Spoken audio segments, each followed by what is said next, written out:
Pabugnaw sa Sangay Falls. Usa ka adlaw nga Sabado, init kaayo ang panahon. Mao nga naghangyo si Bea sa iyang mama nga magpalit og ice cream aron mabugnawan ang ilang paminaw. Apan pag-abot nila sa tindahan, nahali na tanan baligya nga ice cream tungod sa kadaghan na malit niini. Maong naguol si Bea. Maayo na lang kay nakahuna-huna ang iyang mama nga moadto na lang sa Sangay Falls aron maligo kay bugnaw kaayo ang tubig didto. Nalipay kaayo si Bea sa gisulti sa iyang mama. Mao nga Yehey! nanglakaw dayon sila adto sa Sangay Falls.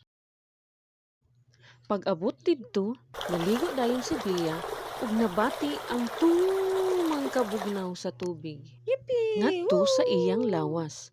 Nakabaton pud siya og mga higala. Busa, perti gayud ang iyang kalipay kay wala tuod matuman Yippee! ang iyang pangandoy nga Yehey! ice cream apan natuman man ang mas labaw pa nga butang mao ang pag-adto sa nindot nga lugar sa Bislig.